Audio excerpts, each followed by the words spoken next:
Hello everyone, welcome back to ഒരു കഥ സൊല്ലട്ട് മാസ്.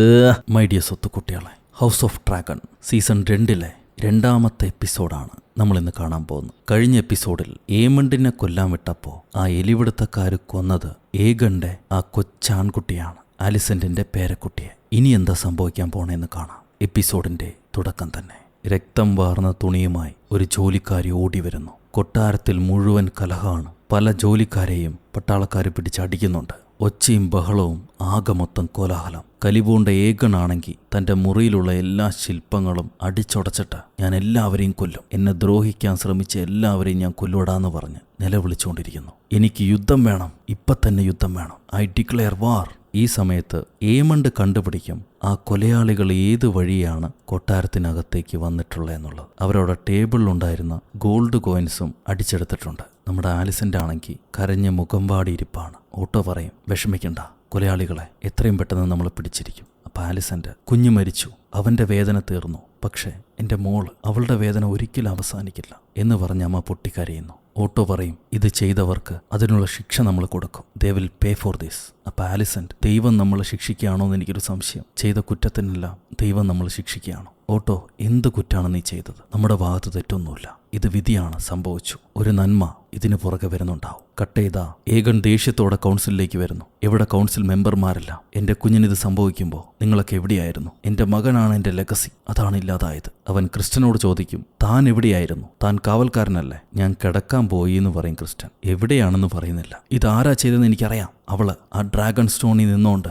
എൻ്റെ കസേര തട്ടിയെടുക്കാൻ ശ്രമിക്കുന്നില്ലേ അവള്. ഈ സമയത്താണ് ലാരിസ് അങ്ങോട്ട് കയറി വരുന്നത്. യുവർ ഗ്രേസ്, എനിക്കൊരു കാര്യം പറയാനുണ്ട്. ഒരു വില്ലനെ നമ്മുടെ പട്ടാളക്കാരെ പിടിച്ചു. അവൻ്റെ കയ്യിൽ ഗോൾഡ് കോയിൻസും നമ്മുടെ കുഞ്ഞിൻ്റെ തലയും ഉണ്ടായിരുന്നു. ഞാൻ അവനെ കൊല്ലണമെന്ന് പറഞ്ഞിട്ട് ഏകൻ ദേഷ്യത്തോടെ ഇറങ്ങിപ്പോകുന്നുണ്ട്. അപ്പോൾ ഓട്ടോ പറയും, ഈ ഒരു അവസരം നമുക്ക് അനുകൂലമായിട്ട് നമുക്ക് ഉപയോഗിക്കാം. ഈ നാട്ടിൽ ഒരുപാട് പേര് ഇപ്പോഴും റെനേറയെ മനസ്സിൽ കൊണ്ട് നടക്കുന്നുണ്ട്. രാജകസേര അവളുടേതാണെന്ന് വിചാരിച്ച് നടക്കുന്നുണ്ട്. അവരുടെ മനസ്സ് മാറ്റാൻ, ഈ നാടിൻ്റെ സപ്പോർട്ട് നമുക്ക് അനുകൂലമായി തിരിക്കാൻ ഇതാണ് അവസരം. ഓട്ടോ ഏഗനോട് പറയും, ഗ്രേസ്, നിങ്ങളുടെ യുദ്ധം അത് നിങ്ങൾക്കുണ്ട്, പക്ഷെ ഒരു ചെറിയ സമയത്തേക്ക് കാത്തിരിക്കൂ. ഈ നാടിൻ്റെ സപ്പോർട്ട് നമുക്ക് വേണം. നമ്മൾ കുഞ്ഞിനെ, അവൾ കൊലപ്പെടുത്തിയ കുഞ്ഞിനെ ഈ തെരുവിലൂടെ കൊണ്ടുപോകും. കുറ്റക്കാരി അവളാണെന്ന് പറയും. ഈ നാടിൻ്റെ കണ്ണുനീർ അവൾക്കെതിരെ തിരിക്കും. അവളൊരു ദ്രോഹിയാണെന്നും രാജകസേര നമ്മുടേതാണെന്നും ഈ നാട്ടുകാർ മനസ്സിലുറപ്പിക്കും. ഓട്ടോ ആലിസനോട് പറയും, നീയും നിന്റെ മോളും തയ്യാറാക്കുക, സാരഥിയിൽ നിങ്ങളും ഉണ്ടാവണം കൂടെ. അവിടുന്ന് ആലിസന്റ് ചെന്ന് മകളോട് പറയും, റൈഡിന് നമ്മളും പോണം കൂടെ. മുത്തശ്ശൻ പറഞ്ഞിരിക്കുന്നു, മോള് എനിക്ക് വരാൻ കഴിയില്ല,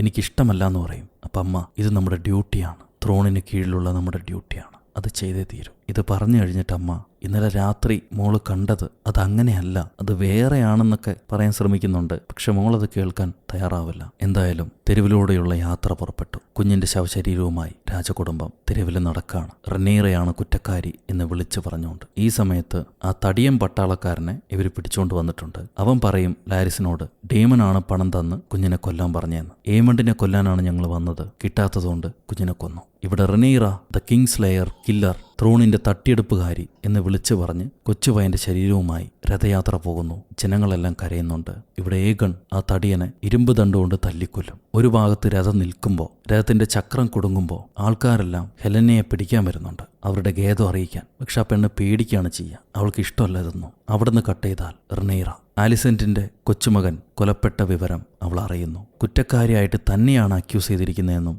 അവൾ അറിയുന്നു. ഞാനതിനെ ഒന്നും ചെയ്തിട്ടില്ലല്ലോ എന്നവൾ ചോദിക്കുകയാണ്. എന്തായാലും അവരെന്നെ പ്രതിയായി കരുതിയതുകൊണ്ട് തന്നെ ഇവിടെയും ഡ്രിഫ്റ്റ് മാർക്കിലും നമുക്ക് ഗാർഡ്സിനെ കൂട്ടണം. കിങ്സ് ലാൻഡിങ്ങിലെ മൂവ്മെന്റ് മനസ്സിലാക്കണം. മോൻ പറയും, ഞാൻ കിങ്സ് ലാൻഡിങ്ങിലേക്ക് പറക്കാം എൻ്റെ ഡ്രാഗണുമായിട്ട്, ദൂരെ നിന്നും മൂവ്മെന്റ് മനസ്സിലാക്കാം. അമ്മ വേണ്ടാന്ന് പറയും, ആ ജോലി നീയല്ല ചെയ്യേണ്ടത്. ഇവരങ്ങനെ ഒരു കുഞ്ഞ് അവരുടെ ഭാഗത്തുനിന്ന് മരണപ്പെട്ടത് നല്ലതാണെന്നൊക്കെ പറയുന്നുണ്ട്. എന്നാൽ റെനീറ അതിനെ എതിർക്കും. എൻ്റെ മകൻ എനിക്ക് നഷ്ടമായി, പക്ഷെ അതുകൊണ്ട് ഒരു ഇന്നസെന്റ് ആയിട്ടുള്ള കൊച്ചു കുഞ്ഞിനെ ഞാൻ കൊല്ലുകയോ ആ മരണത്തിന്റെ പേര് ഞാൻ ഏറ്റെടുക്കുകയോ, അതെത്ര മോശമായിട്ടുള്ള കാര്യമാണ്. നമ്മുടെ റെയ്നീസിന് മനസ്സിലായി ഡേമനാണ് ഇതിന്റെ പുറകെയെന്ന്. അതാണ് അക്കൻ എനിക്ക് കൂടുതൽ ഇഷ്ടം.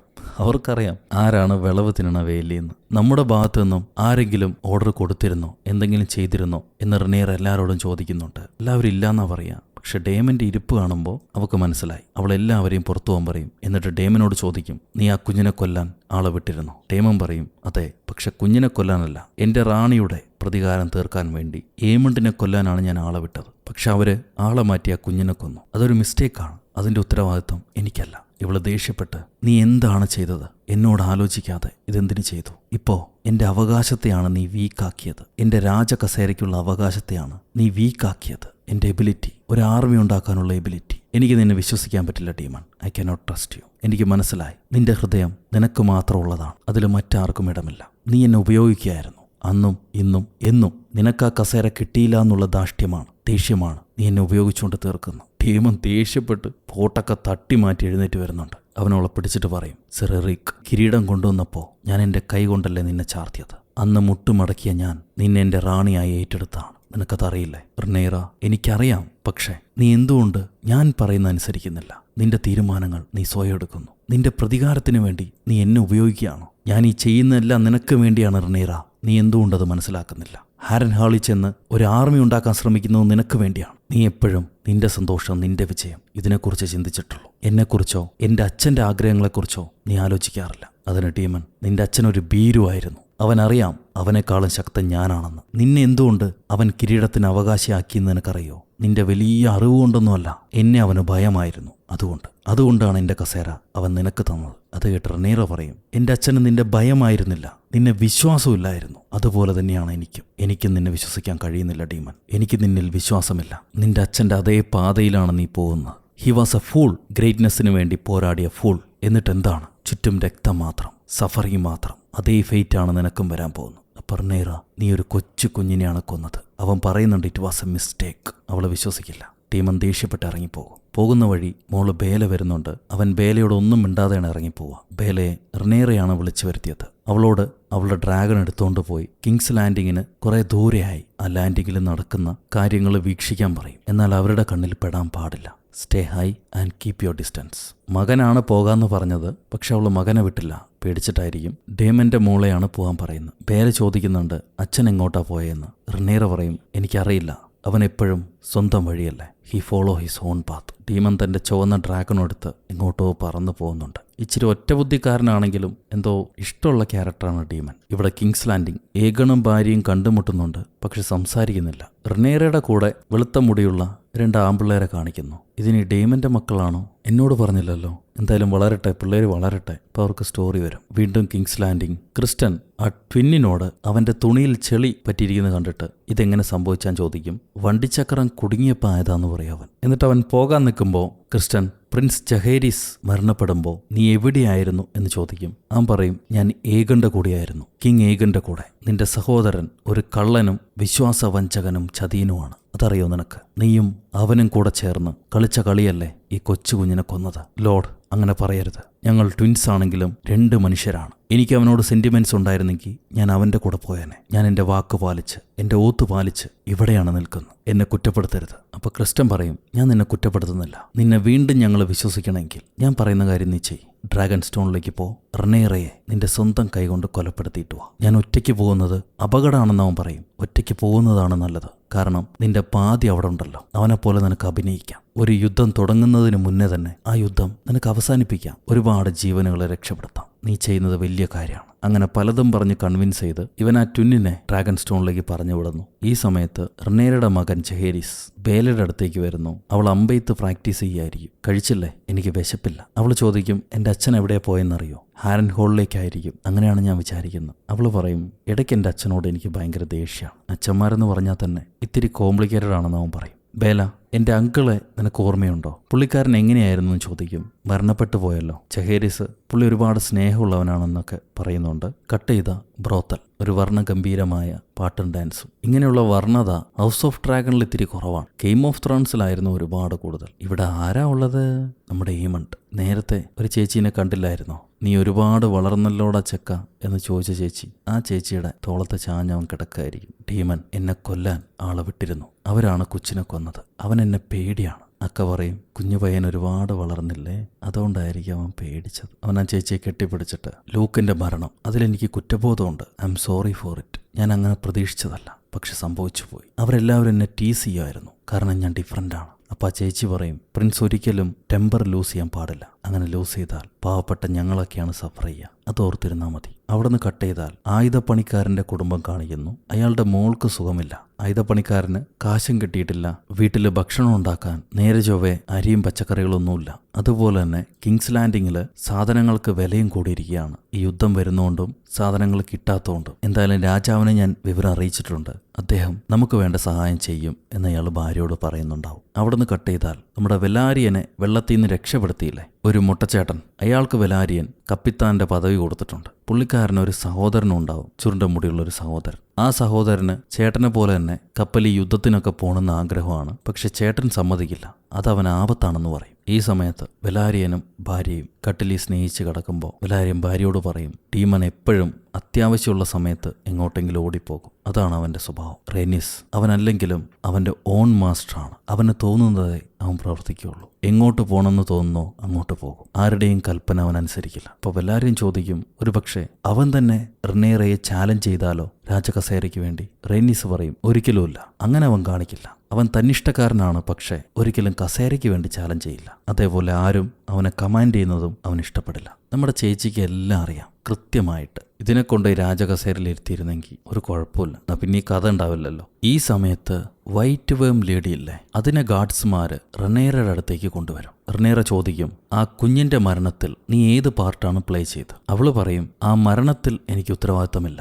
ഞാനൊരു ചാരനെ ടീമിന് പരിചയപ്പെടുത്തി, പക്ഷെ അതിൽ ഇപ്പം എനിക്ക് കുറ്റബോധമുണ്ട്. ഞാൻ 2 ആൾക്കാരുടെ പേര് പറഞ്ഞു കൊടുത്തു. എനിക്ക് ഫ്രീഡം തരാമെന്ന് ഡേമൻ പറഞ്ഞു. അതുമാത്രമാണ് എന്റെ ഭാഗത്തു നിന്നുണ്ടായ പിഴവ്. ഇപ്പൊ ഡേമൻ ഇവിടെ പോയി. റിനീറ പറയും, അവൻ എങ്ങോട്ടോ പോയി, ഇപ്പൊ തിരിച്ചു വരുമെന്ന് എനിക്കറിയില്ല. അതിന് വൈറ്റ് വേം, അവൻ അങ്ങനെ ചെയ്യൂ, എപ്പോഴും അവൻ അങ്ങനെയായിരുന്നു. ഇപ്പൊ നിങ്ങൾക്ക് എന്നെ ഓർമ്മയുണ്ടോ? റിനീറ ഷോക്കാവും. സോ ഡേമനും ഈ വൈറ്റ് വേമിനും പണ്ടേ ബന്ധമുണ്ടായിരുന്നു. ഡേമൻ നിന്നോട് പറഞ്ഞിരുന്നു നിന്നെ കല്യാണം കഴിക്കാമെന്ന്, അല്ലേ? എന്നിട്ട് നിന്നെ ഉപേക്ഷിച്ചിട്ട് പോയി. വൈറ്റ് വേം പറയും, ഡീമൻ, ഓട്ടോ ഹൈറ്റവർ രണ്ടുപേരും ഒരുപോലെ തന്നെയാണ്. അവരുടെ ലാഭത്തിനു വേണ്ടി എന്നെ ഉപയോഗിച്ചു. പറഞ്ഞീറ, നീ പറയുന്നത് ശരിയായിരിക്കാം, പക്ഷേ നിന്നെ തുറന്നു വിട്ടാൽ നീ എന്നെ ചതിക്കില്ല എന്നതിന് എന്താണ് ഉറപ്പ്? അവള് പറയും, എനിക്ക് നിങ്ങളെ ചതിക്കേണ്ട ആവശ്യമില്ല. ഞാൻ വെസ്റ്റ്രോസിലേക്ക് വരുമ്പോൾ എൻ്റെ കയ്യിൽ ഒന്നും ഉണ്ടായിരുന്നില്ല.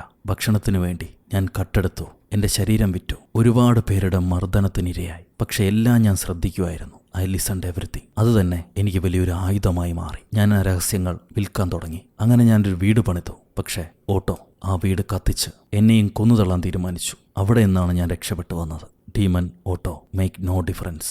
അവരെന്നെ അക്സെപ്റ്റ് ചെയ്യില്ല. അവരുടെ കണ്ണിൽ എപ്പോഴും ഞാനൊരു വേശ്യയാണ്. അവിടെ നിന്ന് കട്ട് ചെയ്താൽ ആ മൊട്ടച്ചേട്ടൻ്റെ അനിയനില്ലേ, പുള്ളിക്കാരൻ ഒരു വെളുത്ത ഡ്രാഗണെ കാണുന്നുണ്ട്. അതിൽ റൈഡർ ഒന്നുമില്ലാന്ന് തോന്നുന്നു. ഏതാണാവോ ഡ്രാഗൺ? എന്തായാലും ഇവിടെ കിങ്സ് ലാൻഡിങ്ങിൽ ഈ എലിപിടുത്തക്കാരായിട്ടുള്ള എല്ലാ ജോലിക്കാരെയും രാജാവ് കൊന്നു കെട്ടിത്തൂക്കും. നാട്ടുകാർ, ആ മരിച്ചവരുടെ കുടുംബക്കാരെല്ലാം നെഞ്ചു പൊട്ടി കരയാണ്. ഒരാൾ ചോദിക്കുന്നുണ്ട്, ഇതൊക്കെ ആരാണെന്ന്. എലിപിടുത്തക്കാരാണെന്ന് അമ്മൂമ്മ പറയും. നമ്മുടെ കൊട്ടാരത്തിനകത്തേക്ക് വഴി കാണിച്ചില്ലേ, പുള്ളിക്കാരനുണ്ട് ഈ തൂങ്ങി മരിച്ച കൂട്ടത്തിൽ. ഓട്ടോ ദേഷ്യപ്പെട്ട് ഏകന്റെ മുറിയിലേക്ക് കടന്നു വരും. നീ എന്താടാ ഈ കാണിച്ചു വെച്ചിരിക്കുന്ന?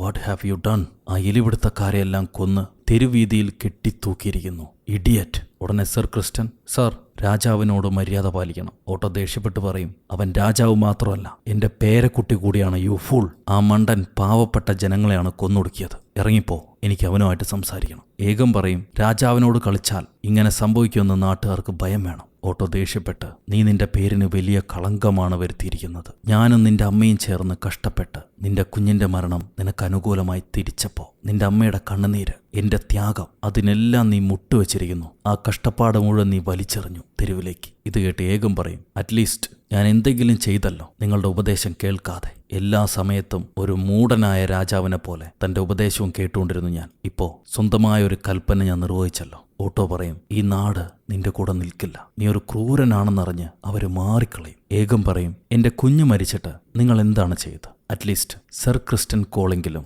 അതിനെതിരെ പ്രവർത്തിക്കാൻ തീരുമാനിച്ചു. അവൻ സർ അറൈക്കിനെ റിനേറയെ കൊല്ലാൻ വേണ്ടി അയച്ചിട്ടുണ്ട്. അവന്റെ ട്വിന്നായിട്ട് പ്രിറ്റൻഡ് ചെയ്ത് റിനേറയെ കൊല്ലാൻ. നിങ്ങൾക്ക് ആ ബുദ്ധി തോന്നിയോ? അത് കേട്ട് ഓട്ടോ, എന്നോട് ചോദിക്കാതെ നിങ്ങൾ സ്വയം തീരുമാനമെടുത്തോ? എന്ത് മണ്ടത്തരാണ് കാണിച്ചത്? ശത്രുവിന്റെ മുന്നിൽ ഭീരുക്കളാണെന്ന് വീണ്ടും തെളിയിക്കുക. നീ നിന്റെ അച്ഛനെക്കുറിച്ച് ആലോചിച്ചിട്ടുണ്ടോ? അദ്ദേഹത്തിന്റെ ഗ്രേറ്റ്നെസ്സിനെ കുറിച്ച് ആലോചിച്ചിട്ടുണ്ടോ? എന്തൊക്കെയാണ് കാണിക്കുന്നത്? ഏകം പറയും, fuck dignity, greatness, I want revenge. അപ്പോൾ ഓട്ടോ ചിരിച്ചിട്ട്, നിന്റെ അച്ഛൻ പറഞ്ഞത് ശരി തന്നെയാണ്. He was right about you. അതിനേകൻ, അദ്ദേഹമാണ് എന്നെ കിങ് ആയിട്ട് തിരഞ്ഞെടുത്ത്. ഓട്ടോ ചിരിക്കും, അതാണല്ലോ നിന്റെ വിചാരം. സോ ഓട്ടോനറിയാം വിസേരീസ് ഒരിക്കലും ഏകനെ രാജാവായിട്ട് തിരഞ്ഞെടുക്കില്ല എന്നുള്ളത്. ആ അറിഞ്ഞ കാര്യം ഇയാൾ മനസ്സിൽ തന്നെ വെക്കുകയായിരുന്നു. പദവിക്ക് വേണ്ടി. ഇപ്പം അങ്ങനെ ഇറങ്ങിപ്പോകാൻ നേരം ഏകം പറയും, സർ ഓട്ടോ നിങ്ങളുടെ ബാഡ്ജ് റിമൂവ് ചെയ്യൂ, നിങ്ങൾ എൻ്റെ അച്ഛൻ്റെ ഹാൻഡായിരുന്നു, എനിക്കിനി നിങ്ങൾ വേണ്ട. ഓട്ടോ പറയും, അത്ര ധൈര്യം നീ കാണിക്കരുത്. അതിനേകം ചിരിച്ചിട്ട്, ഞാൻ കാണിച്ചല്ലോ ആ ധൈര്യം, റിമൂവ് ചെയ്യൂ. ഓട്ടോ, ധിക്കാരിയായ പട്ടിക്കുട്ടി, ഇവൻ എന്ത് ചെയ്യാൻ പറ്റുമെന്ന് പറഞ്ഞ് ഹാൻഡ് ഓഫ് കിങ്ങിന്റെ ബാഡ്ജ് റിമൂവ് ചെയ്യുന്നു. ഏകം പറയും, അത് സർ ക്രിസ്റ്റന് കൊടുക്കാൻ. ക്രിസ്റ്റൻ ഞെട്ടും. ഇപ്പം എനിക്ക് ഈ കൊട്ടാരത്തിലെ ഏറ്റവും വിശ്വസ്തൻ സർ ക്രിസ്റ്റനാണ്. എനിക്ക് ആലോചനകൾ പറഞ്ഞു തരാൻ അദ്ദേഹമാണ് മികച്ചത്. നിങ്ങൾക്ക് പ്രായമായി, പൊക്കോളൂ. ഓട്ടോ, നീ ഇതിന് ഖേദിക്കും എന്ന് പറഞ്ഞിട്ട് ആ ബാഡ്ജ് എടുത്ത് ക്രിസ്റ്റന്റെ മുന്നിലേക്ക് വലിച്ചെറിഞ്ഞിട്ട് ഇറങ്ങിപ്പോകും. കട്ട് ചെയ്താൽ റെനേറ വൈറ്റ് വേമിന്റെ അടുത്തേക്ക് വന്നിട്ട്, ഞാൻ ഇപ്പോഴും നിന്നിൽ ഒരു അപകടം പതിയിരിക്കുന്നത് കാണുന്നു. എന്തായാലും കുഴപ്പമില്ല, ഞാൻ നിന്നെ വകവരുത്താൻ തീരുമാനിച്ചിട്ടില്ല. നിനക്ക് പോകാം. നിന്റെ ഫ്രീഡം ഞാൻ നിനക്ക് തന്നിരിക്കുന്നു. ബെലാരിയന്റെ ഷിപ്പ് ഹാർബറിൽ കാത്തു കിടക്കുന്നുണ്ട്. അതിൽ കയറി നിനക്ക് പെൻറ്റോസിലേക്ക് പോകാം. നിനക്ക് ഇഷ്ടമുള്ള പോലെ ജീവിക്കാം. അങ്ങനെ വൈറ്റ് വേമിനെ റെനേറ റിലീസ് ചെയ്യുന്നു. അവൾ സന്തോഷത്തോടെ അവിടുന്ന് തിരിച്ചു പോകുന്ന വഴിക്കാണ് ഈ ട്വിന്നിലെ ഒരുത്തൻ മുഖം മൂടിയിട്ട ആൾക്കാരുടെ കൂടെ കൊട്ടാരത്തിലേക്ക് വരുന്ന കാണാം. അവൾ സംശയപ്പെട്ട് തിരികെ നടക്കുന്നുണ്ട്. അപ്പോഴേക്കും ഇവൻ കൊട്ടാരവാതിൽക്കൽ എത്തിക്കഴിഞ്ഞു. അവര്, സർ എറിക്, നിങ്ങൾ അകത്തായിരുന്നല്ലോ, എന്തിനാണ് പുറത്തു പോയെന്ന് ചോദിക്കും. എനിമികളെ വാച്ച് ചെയ്യാൻ വേണ്ടി പോയതാണ്. പെട്ടെന്ന് ഡോറ് തുറക്കൂ, എനിക്ക് വിശദീകരണം അകത്ത് കൊടുക്കാനുണ്ടെന്നും പറഞ്ഞ് ഇവൻ അകത്തേക്ക് കയറിപ്പോകും. അവന്റെ ട്വിൻ ബ്രദർ അതിലൂടെ പാസ് ചെയ്ത് പോകുന്നുണ്ട്. ഇവൻ മറിഞ്ഞിരുന്ന് ബ്രദറെ കാണാതെ നേരെ റെനേറയുടെ മുറിക്ക് മുന്നിലേക്ക് ചെല്ലാണ്. അവിടെ ഒരു മൊട്ടക്കാട് കാവലിനുണ്ടാവും. നിങ്ങൾ ക്ഷീണിതനല്ലേ, പോയി കിടന്നോളൂ, ഞാൻ കാവൽ നിൽക്കാന്ന് പറഞ്ഞ് ഇവൻ കാവൽ നിൽക്കാണ്. എല്ലാവരും പോയി കഴിഞ്ഞിട്ട് മെല്ലെ ഇവൻ റെനേറയുടെ മുറിക്കകത്തേക്ക് ചെല്ലും. ഒരു ജോലിക്കാരി ഉണ്ട് അവിടെ. സർ എറിക്, എന്താണ് കുഴപ്പമെന്ന് അവൾ ചോദിക്കുമ്പോൾ, എനിക്ക് വേറെ വഴിയില്ല പ്രിൻസസ് എന്ന് പറഞ്ഞിട്ട് ഇവൻ കത്തിയെടുത്ത് അവൾ അറ്റാക്ക് ചെയ്യാൻ വേണ്ടി വരികയാണ്. പക്ഷെ ഭാഗ്യത്തിന് അപ്പോഴേക്കും അവന്റെ ട്വിൻ ബ്രദർ അവിടെ എത്തിക്കഴിഞ്ഞു. ചതിയ എന്ന് അവൻ വിളിക്കുമ്പോൾ തിരിച്ച് മറ്റവൻ വിളിക്കുന്നു, നീയാണ് ചതിയ. അവര് തമ്മിൽ വാൾപ്പയറ്റ്. ഒരുവൻ റെനേറയെ കൊല്ലാൻ നോക്കുന്നു, മറ്റവൻ തടഞ്ഞവളെ രക്ഷപ്പെടുത്തുന്നു. ജോലിക്കാരിയോട് റെനേറ അവിടുന്ന് ഓടി രക്ഷപ്പെടാൻ പറഞ്ഞിട്ട് മറ്റ് ഗാർഡ്സുകളെ വിളിക്കാൻ പറയും. ഇതിൽ നമ്മുടെ ആളുടെ കാലിലേക്കൊരു വെട്ടുകൊള്ളുന്നുണ്ട്. എന്നാലും അവൻ റാണിയെ രക്ഷപ്പെടുത്തും. രണ്ടുപേരും തമ്മിൽ പൊരിഞ്ഞ യുദ്ധം. അപ്പോഴേക്കും കിടക്കാൻ പോയ മുട്ടസാർ വന്നു കഴിഞ്ഞു. അവൻ റാണിയെ രക്ഷപ്പെടുത്തി. പക്ഷേ ഈ ട്വിൻസില് ആർക്കെതിരെ പോരാടണമെന്ന് അവൻ അറിയില്ല. ഇതിലേതാണ് എറിക് എന്നും പറഞ്ഞ് കൺഫ്യൂസ്ഡ് ആയിട്ട് നിൽക്കാണ് പുള്ളി. നമ്മുടെ എറിക് അവന്റെ ട്വിൻ ബ്രദറെ കഴുത്ത് ഞെരിച്ചിട്ട്, എനിക്ക് വേറെ വഴിയില്ല, നീ എതിർഭാഗത്ത് പോയെങ്കിലും ഞാൻ നിന്നെ സ്നേഹിക്കുന്നുണ്ട്, I still love you brother എന്ന് പറഞ്ഞ് കൊന്നുകൊണ്ടിരിക്കുകയാണ്. എന്തായാലും ഒരു സഹോദരന് കുത്തുകൊണ്ടു. ആലിസെന്റിന്റെ പടയാളിക്കാണ് കുത്തുകൊണ്ടത്. മറ്റേത് നമ്മുടെ ആള്. അയാൾ സഹോദരനെ കൊന്നെങ്കിലും യുവർ ഗ്രേസ്, എന്നോട് പൊറുക്കൂ എന്ന് പറഞ്ഞിട്ട് സ്വന്തം പള്ളയിലേക്ക് കത്തി കുത്തിയിറക്കും. ഒരുപക്ഷെ താൻ കാരണം ഈ കുഴപ്പങ്ങൾ ഉണ്ടായതുകൊണ്ടാവാം, അല്ലെങ്കിൽ ഇനി വിശ്വസ്തനാണെന്ന് ഒരിക്കലും ഇവർ വിശ്വസിക്കില്ലയോ എന്നൊരു ചോദ്യം കൊണ്ടാവാം. എന്തായാലും പുള്ളി ആത്മഹത്യ ചെയ്തു. ഈ സമയത്ത് ഇവിടെ ഓട്ടോയും ആലിസെന്റും തമ്മിലുള്ള സംസാരം. ഏഗണും സർ ക്രിസ്റ്റനും ഒരുമിച്ച് കഴിഞ്ഞാൽ കൂടുതൽ കുഴപ്പങ്ങളെ ഉണ്ടാവുള്ളൂ എന്ന് അച്ഛൻ പറയും. അപ്പൊ മോള്, സർ ക്രിസ്റ്റൻ അത്ര ടെമ്പറേറ്റ് അല്ല, അവൻ സമാധാനത്തോടെ കാര്യങ്ങൾ ഹാൻഡിൽ ചെയ്തോളൂ, രാത്രിത്തെ കാര്യമല്ല പകലത്തെ കാര്യമാണ് ചേച്ചി. അപ്പോൾ ഓട്ടോ, അവൻ ചെറുപ്പവും അൺസ്കൂൾഡുമാണ്, അവൻ എക്സ്പീരിയൻസ് ഇല്ല, എടുത്തു ചാടി എന്തെങ്കിലും ചെയ്യും. രണ്ട് പൊട്ടന്മാരും കൂടി. ഞാൻ എന്തായാലും ഇനി ഇവിടെ നിൽക്കുന്നില്ല, കൗൺസിലിൽ സ്ഥാനമില്ലാതെ ഞാൻ ഇവിടെ നിന്നിട്ട് എന്തിനാ, ഞാൻ നമ്മുടെ ഹൗസിലേക്ക് തിരിച്ചു പോവാണ്. അപ്പൊ ആലിസന്റ്, ഇല്ലച്ചാ, നിങ്ങൾ ഹൗസിലേക്ക് പോകരുത്, ഹൈ ഗാർഡനിലേക്ക് പോകൂ. ടൈറൽസ് നമുക്ക് സപ്പോർട്ടായിട്ട് വരണം. നിങ്ങൾ ചെന്ന് അവരോട് സംസാരിച്ചാൽ അവർ നമ്മുടെ കൂടെ നിൽക്കുള്ളൂ. ആ സമയത്തിനുള്ളിൽ ഞാൻ മകനെ പറഞ്ഞ് മനസ്സിലാക്കാം. നിങ്ങൾ തിരികെ വരുമ്പോഴേക്കും അവന് യാഥാർത്ഥ്യം എന്താണെന്ന് മനസ്സിലാകും. ആരാണ് അവന്റെ കൂടെ വേണ്ടതെന്ന് അവന് മനസ്സിലാകും. ശരി എന്ന് അച്ഛൻ പറയുന്നുണ്ട്. അത് കഴിഞ്ഞ് ആലിസന്റ്, ഞാൻ പാപം ചെയ്തു അച്ഛാ, ഞാൻ പാപത്തിലേർപ്പെട്ടു എന്ന് പറയുമ്പോൾ അച്ഛൻ, എനിക്കത് കേൾക്കണ്ട എന്ന് പറയും. പാപമൊക്കെ അച്ഛൻ അറിയാം, പക്ഷെ മോളുടെ വാഗൊണ്ട് കേൾക്കണ്ട. അത് കഴിഞ്ഞ് അമ്മ ഏകന്റെ മുറിയിലേക്ക് ചെല്ലുമ്പോൾ ഏകൻ കരഞ്ഞുകൊണ്ടിരിക്കുകയാണ് മകന്റെ വേർപാടിൽ. എന്നാ പിന്നെ ഒന്ന് സമാധാനിപ്പിക്കണ്ടേ. ഇവള് മിണ്ടാതെ തിരിച്ച് തന്റെ മുറിയിലേക്ക് പോകുന്നു. അവിടെ കട്ടിലിൽ കാമുകൻ കാത്തിരിക്കുകയാണ്. മകന്റെ ഹാൻഡ് ഓഫ് കിങ്, അമ്മയുടെ രഹസ്യ കാതലൻ. ഇവള് നേരെ ചെന്ന് അവന്റെ ചെള്ളയ്ക്കൊരെണ്ണം പൊട്ടിക്കും. വീണ്ടും വീണ്ടും പൊട്ടിക്കും. അങ്ങനെ പൊട്ടിച്ചു കടുത്ത ഉമ്മയായി അടുത്തടുത്ത കാര്യങ്ങളിലേക്ക് കടക്കാണ്. അതികഠിനമായ സ്നേഹലോലുപതി. അവിടെ വെച്ച് ഈ രണ്ടാമത്തെ എപ്പിസോഡും അവസാനിക്കുന്നു. ഇനി എന്താണ് സംഭവിക്കാൻ പോകുന്നത്? കാത്തിരിക്കൂ. അടുത്ത എപ്പിസോഡുമായിട്ട് ഞാൻ ഓടി വരാം. Until then, it's bye from ഒരു കഥ സൊല്ലട്ടുമാ.